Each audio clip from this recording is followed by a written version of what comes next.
Bonjour et bienvenue sur ce cours de soutien scolaire en ligne.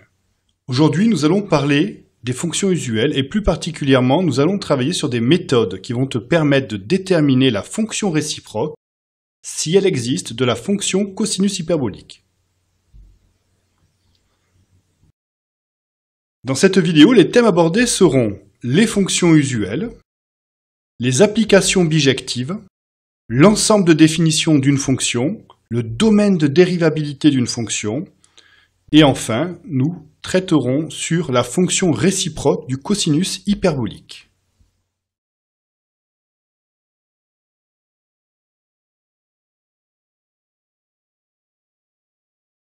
La question que l'on se pose est la suivante.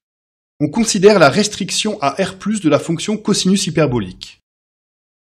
Donc la fonction f, l'ensemble de départ donc c'est R+, l'ensemble d'arrivée c'est 1 plus l'infini, et donc la fonction qui a x associe chx, c'est-à-dire le cosinus hyperbolique de x. Dans cet exercice, nous allons démontrer que la fonction f est bijective, puis on déterminera sa fonction réciproque f-1 et l'ensemble de définitions de f-1. Nous déterminerons ensuite le domaine de dérivabilité de cette fonction réciproque, puis on calculera sa dérivée. Enfin, nous tracerons les courbes représentatives de f et f-1. Commençons par démontrer que la fonction cosinus hyperbolique est bijective.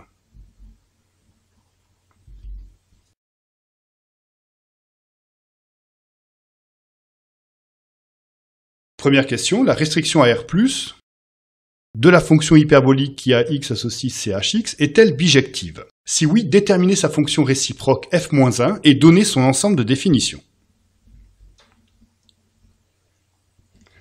Démontrons donc que cette application f est bijective. Alors, voyons avant tout un rappel. Soit une application f de E dans f. F sera bijective si et seulement si tout élément de f possède un unique antécédent par f.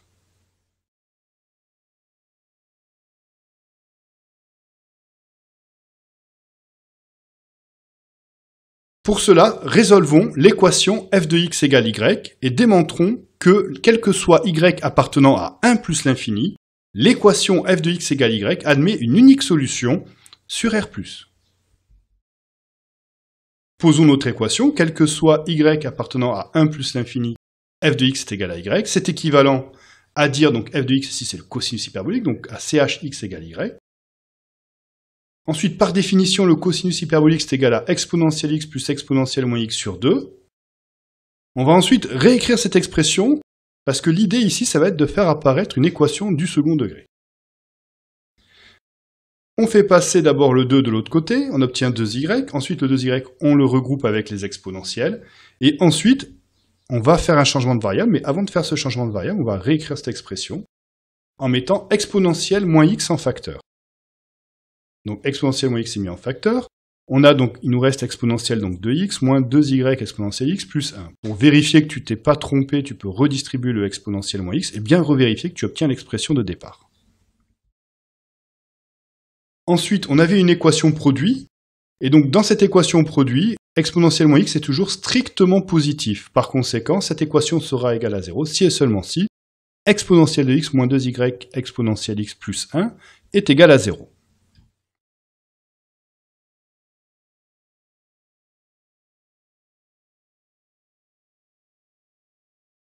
Alors, nous allons réécrire cette expression et nous allons donc isoler exponentielle x dans chaque terme. Donc, en fait, cette équation peut écrire comme étant exponentielle x au carré moins 2y exponentielle x plus 1 égale à 0. Et maintenant, on va faire un changement de variable, on va poser grand x égale exponentielle x pour faire apparaître l'équation du second degré. Et donc, nous obtenons ceci, c'est-à-dire une équation du second degré. Alors maintenant, nous allons résoudre cette équation du second degré, donc qui est de type ax carré plus bx plus c égale à 0, avec a qui est égal à 1, donc a le coefficient devant x carré, b le coefficient devant x qui est égal à moins 2y, et c le coefficient qui est la constante qui est égal à 1. On calcule ensuite delta, donc delta c'est égal à b carré moins 4ac, on remplace donc b carré par sa valeur, donc c'est moins 2y, le tout au carré, moins 4 fois a fois c, donc 4 fois 1 fois 1.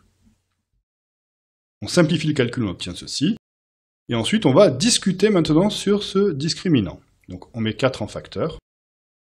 Et donc, le y carré moins 1, c'est une identité remarquable. On peut le réécrire si on veut. Donc là, on a a carré moins b carré. On peut le réécrire comme étant a moins b facteur de a plus b, c'est-à-dire y moins 1 facteur de y. Et maintenant, nous allons discuter du signe de ce discriminant. Alors, je te rappelle que nous sommes sur l'intervalle, donc quel que soit y qui appartient à 1 plus l'infini. Donc sur cet intervalle-là, 4 qui est une constante positive est toujours positive. Y plus 1 sur cet intervalle-là sera strictement positif. Et donc sur cet intervalle-là, y est plus grand ou égal à 1, donc ça signifie que y moins 1 sera également plus grand ou égal à 0. Donc on vient de démontrer que ce discriminant sera soit strictement positif, ou il peut même être égal à 0 dans le cas où y est égal à 1. Ce cas ne nous intéresse pas, donc on ne va pas l'étudier. Prenons le cas donc où y est strictement plus grand que 1. Delta va être strictement positif. Par conséquent, ça veut dire que l'équation admet 2 solutions. La première des solutions est celle-ci, grand x1 qui, je te rappelle, est égal à exponentielle x1, puisqu'on a fait un changement de variable, c'est égal à moins b plus racine de delta sur 2a. Tu remplaces chacun des éléments par leur valeur, tu obtiens ceci. Ensuite, tu simplifies, moins 2y, ça fait 2y. Cette expression-là, on n'y touche pas, 2 fois 1, ça fait 2. Et ensuite, on peut mettre le 4, on peut le faire sortir de la racine, donc on fait sortir le 4 de la racine, donc ça devient 2, et ensuite on simplifie par 2 le numérateur et le dénominateur, et on obtient cette expression-là. Ça, c'est la première solution. Voyons maintenant la deuxième solution, qui est exactement très proche de la première, donc le plus qui ici devient un moins, et ensuite, en remplaçant chacun des éléments et en simplifiant, on va obtenir cette expression. Donc maintenant, on a obtenu 2 solutions. On va donc étudier l'existence de ces 2 solutions obtenues.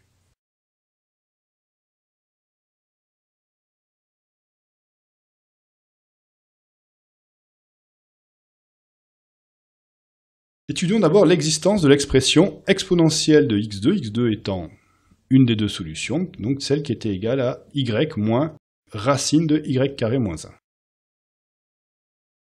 Alors, quel que soit y appartenant à 1 sur intervalle 1 plus l'infini, on a donc y carré moins 1 qui est toujours strictement plus petit que y carré. Cette expression-là est équivalente, donc si on applique la fonction racine, à racine de y carré moins 1 qui est strictement plus petit que racine de y carré. Car la fonction u à qui on associe racine de u est croissante, quel que soit u appartenant à 0 plus l'infini. Donc c'est équivalent à ceci, ensuite on va simplifier le racine de y carré, donc c'est équivalent à racine de y carré moins 1 strictement plus petit que valeur absolue de y. Et ensuite, valeur absolue de y, eh bien comme on est sur l'intervalle 1 plus l'infini, valeur absolue de y est toujours égale à y, puisque y est strictement positif sur cet intervalle-là. Par conséquent, l'inégalité devient ceci. On peut donc faire passer le y, ou l'expression racine de y carré moins 1 de l'autre côté, et donc on vient de démontrer en fait que y moins racine de y carré moins 1, c'est-à-dire exponentielle de x2, est toujours strictement positif. Donc cette solution peut convenir. Donc quel que soit y appartenant à 1 plus l'infini, comme cette expression-là est strictement positive, ça veut dire que exponentielle de x puissant de x2 existe, et donc l'exponentielle de x2 est bien égale à cette expression-là. Et donc on peut appliquer la fonction logarithme pour obtenir x2 en disant que x2 va être égal donc à logarithme de y moins racine de y2 moins 1. Nous venons de déterminer une des 2 solutions, une première solution. Donc x2 qui est égal à ln de y moins racine de y au carré moins 1 est solution de l'équation chx égale y. Étudions maintenant l'existence de la deuxième solution. Exponentielle de x1, c'était égal à y plus racine de y carré moins 1. Quel que soit y appartenant à l'intervalle 1 plus l'infini, y est toujours plus grand ou égal à 1. Donc ensuite, comme la fonction y carré est strictement croissante, quel que soit y appartenant à 1 plus l'infini, on peut donc élever cette expression-là au carré, l'inégalité ne change pas de sens, et on obtient ceci. Ensuite, on peut faire passer le 1 de l'autre côté, donc on obtient que y carré moins 1 est strictement plus grand ou égal à 0. Ensuite, on peut appliquer la fonction racine de u, car elle est strictement croissante, quel que soit u appartenant à 0 plus l'infini. Donc on obtient cette expression-là, l'inégalité ne change pas de sens. Et ensuite, on peut ajouter y à chaque terme de l'inéquation. Et donc, on va obtenir donc y plus petit ou égal à y plus racine de y carré moins 1. On rappelle que quel que soit y qui appartient à 1 plus l'infini, y est strictement plus grand que 0. Donc forcément, y plus racine de y carré moins 1 sera plus grand que 0, puisque cette expression-là est plus grande ou égale à y, et comme y est strictement plus grand que 0, forcément cette expression-là sera positive. L'exponentiel existe, parce que je te rappelle que l'exponentiel de x1 doit être strictement positif. Cette expression étant positive, cette expression existe. On peut appliquer la formule du logarithme. On obtient x1 qui est égal à ln de y plus racine de y carré moins 1. Cette solution x1 est bien solution de l'équation chx égale y. À ce stade de la démonstration, la fonction ch n'est pas bijective car nous n'avons pas obtenu un unique antécédent. En effet, pour l'instant, nous avons deux antécédents, l'antécédent x1 et l'antécédent x2. Nous allons maintenant voir quelle est la condition sur la réciproque qui va nous permettre de choisir le bon antécédent.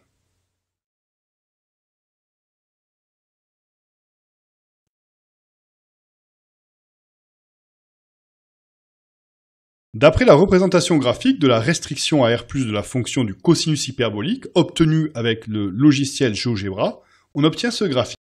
Donc ce graphique, c'est la restriction à R+ du cosinus hyperbolique.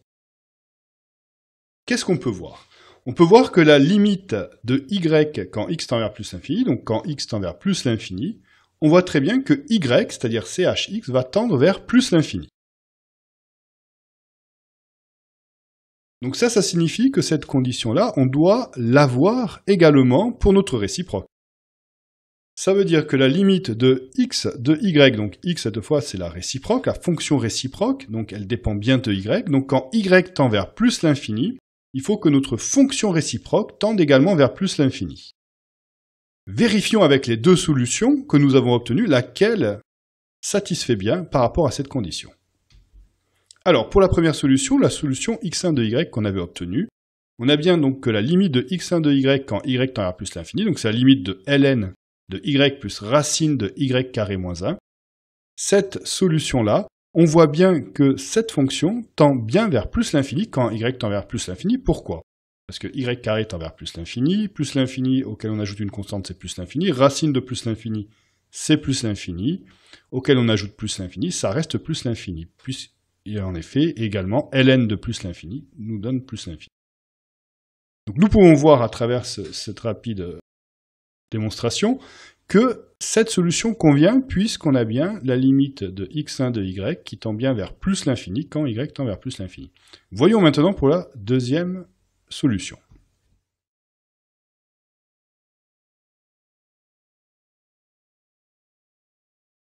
Deuxième solution, nous avions obtenu x2 qui était égal à ln de y moins racine de y carré moins 1. Étudions maintenant la limite de x2 de y quand y tend vers plus l'infini. x2 de y donc est égal à cette expression-là, y moins racine de y carré moins 1. La limite de racine de y carré moins 1, c'est plus l'infini. Avec le moins devant, ça devient moins l'infini. Et comme la limite de y, c'est plus l'infini, on a une forme indéterminée, plus l'infini, moins l'infini. Pour enlever ce type de forme indéterminée, il nous faut tout simplement multiplier par l'expression conjuguée. C'est ce que nous allons faire maintenant. Donc on multiplie par l'expression conjuguée. Donc multiplier par l'expression conjuguée, donc on a l'expression de départ, multiplié par son expression conjuguée, et on divise par son expression conjuguée pour ne pas modifier l'expression. En effet, je peux simplifier ce terme-là avec ce terme-là, donc l'expression n'est pas modifiée. Ensuite, au numérateur, on reconnaît une expression de type a moins b facteur de a plus b. Donc c'est égal à a carré moins b carré. On va donc simplifier, et en simplifiant, on obtient 1. Donc ensuite, on peut calculer maintenant la limite. L'indétermination a été levée.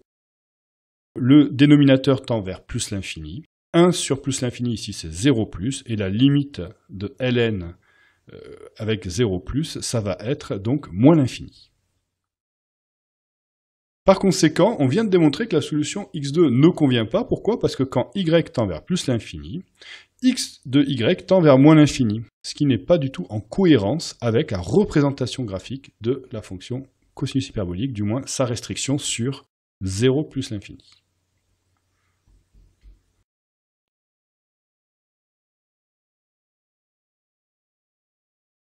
Donc l'équation chx égale y admet une unique solution, x qui est égale donc à ln de y plus racine de y carré moins 1, c'est-à-dire la solution x1 de y qu'on a obtenue précédemment. La restriction à R plus de la fonction qui à x associe chx est donc bijective et sa fonction réciproque est celle-ci. Donc on la notera arg ch. L'ensemble de départ c'est bien 1 plus l'infini et son ensemble d'arrivée ça sera R plus. On retrouve ensuite pour son expression eh bien, la solution qu'on a obtenue précédemment. Une question que l'on peut se poser, ou du moins une démonstration que l'on peut faire, c'est redémontrer son ensemble de définitions, c'est-à-dire pourquoi l'ensemble de définitions de f de la fonction réciproque f-1 est 1 plus l'infini. Voyons avant tout un rappel, on sait que racine de u existe si u plus grand ou égal à 0. Par conséquent, racine de x carré moins 1 existe à la condition que le contenu de la racine, c'est-à-dire x carré moins 1, soit plus grand ou égal à 0. Avec un tableau de signes évident de cette expression, donc x carré moins 1, on peut démontrer facilement que x carré moins 1 sera plus grand ou égal à 0 pour x plus grand ou égal à 1 ou x plus petit ou égal à moins 1. Donc cette expression existe pour ces conditions-là. Ensuite, ln de u existe si u strictement plus grand que 0. Ln de cette expression-là existera à la condition que le contenu de la fonction logarithme soit strictement plus grand que 0. Avec une représentation graphique de cette fonction, donc la fonction qui à x associe x plus racine de x carré moins 1, que l'on a obtenue avec GeoGebra. On peut voir en fait qu'on aura deux cas. On va avoir le cas lorsque x appartient à 1 jusqu'à plus l'infini, et on voit très bien que sur cet intervalle-là, cette expression va être strictement positive. Et on voit très bien que le deuxième intervalle, moins l'infini à moins 1, on voit très bien sur cet intervalle-là que la fonction va être strictement négative. Alors nous allons le démontrer.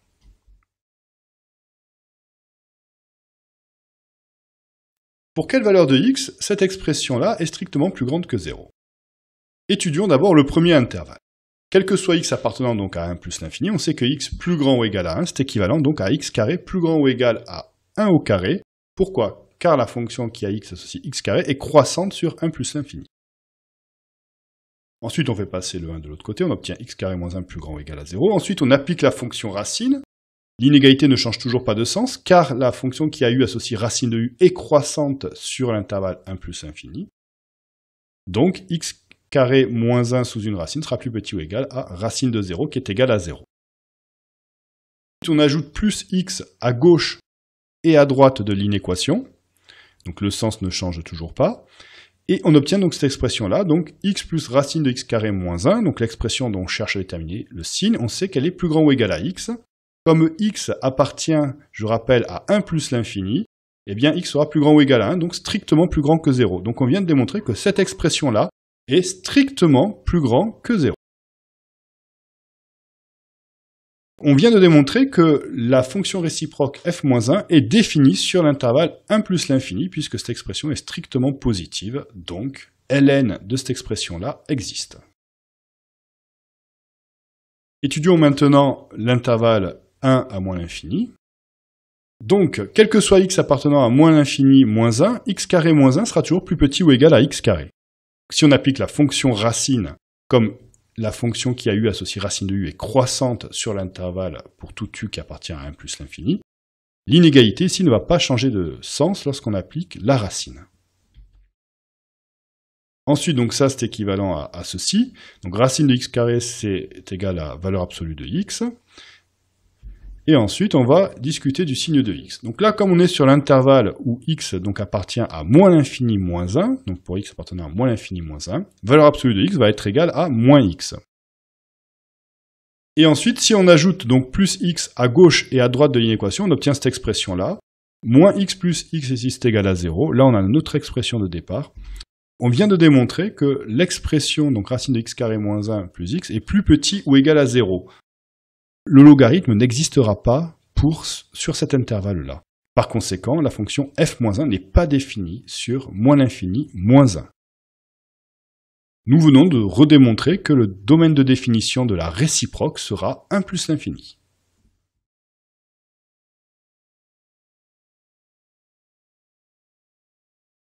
Déterminer le domaine de dérivabilité de f-1 puis calculer sa dérivée. La fonction qui à x associe x carré moins 1 est une fonction polynôme, donc elle est dérivable sur R. Voyons un rappel. La fonction qui à u associe racine de u est dérivable pour tout u réel strictement positif. Donc par composition, la fonction qui à x associe racine de x carré moins 1 est dérivable pour tout x réel tel que x carré moins 1 soit strictement positif. Après avoir effectué un tableau de signes évident, tu auras démontré qu'il faut retirer donc l'intervalle moins 1, 1 avec les valeurs de moins 1, 1 comprises. Donc ça veut dire que la fonction suivante sera dérivable pour tout x appartenant à moins l'infini moins 1, union 1 plus l'infini. Ensuite, la fonction qui à x associe x est dérivable pour tout x réel, donc par somme. Cette fonction-là sera dérivable sur l'intersection donc de ces intervalles, c'est-à-dire moins l'infini moins 1, union 1 plus l'infini. Enfin, la fonction qui a u associe ln de u est dérivable pour tout u réel strictement positif également. Par conséquent, la fonction qui a x associe ln de x plus racine de x carré moins 1 est dérivable pour tout x réel tel que x plus racine de x carré moins 1 est strictement positif. Et nous avions vu précédemment, d'après l'étude qu'on avait fait au niveau du domaine de définition, que cette expression est strictement positive pour tout x appartenant à 1 plus l'infini. La fonction arc-ch est donc dérivable sur l'intervalle 1 plus l'infini, 1 étant exclu.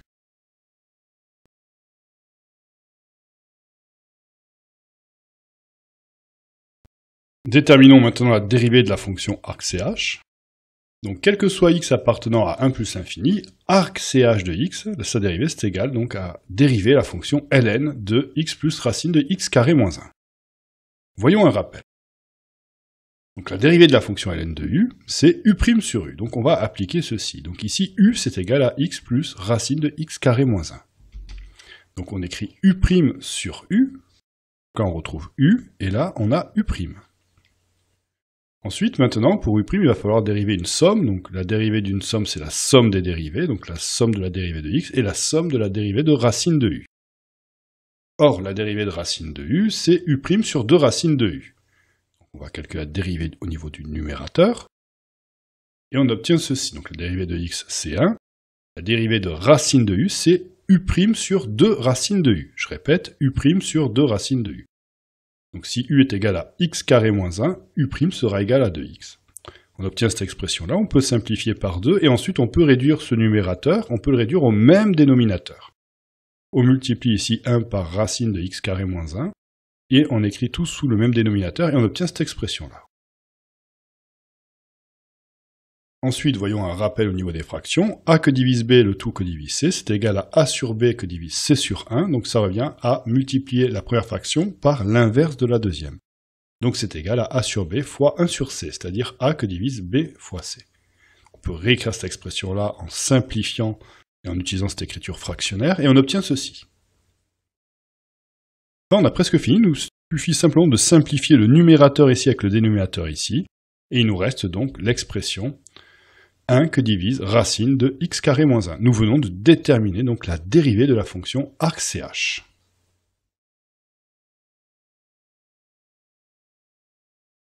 Traçons les courbes représentatives de la fonction cosinus hyperbolique et de sa réciproque arc-ch. Pour cela, nous avons utilisé le logiciel GeoGebra et nous avons obtenu ces représentations graphiques. La courbe du cosinus hyperbolique est en noir. On retrouve quelques résultats. La limite quand x tend vers plus l'infini de chx, eh bien c'est plus l'infini. La limite quand x tend vers moins l'infini de chx, c'est plus l'infini également. On retrouve que ch de 0, c'est égal à 1. La courbe de la fonction réciproque à la restriction du cosinus hyperbolique sur R+, est en rouge. C'est celle-ci. La courbe de la réciproque est bien le symétrique de la représentation graphique du cosinus hyperbolique par rapport à la première bisectrice. On peut également remarquer que pour la fonction ch, donc l'ensemble de départ pour le cosinus hyperbolique, c'est bien R, et l'ensemble d'arrivée, ça sera moins 1 plus l'infini. Pour sa réciproque, on peut remarquer que l'ensemble de départ, c'est bien de 1 à plus l'infini, et son ensemble d'arrivée, ça sera bien R. Plus précisément, même R+.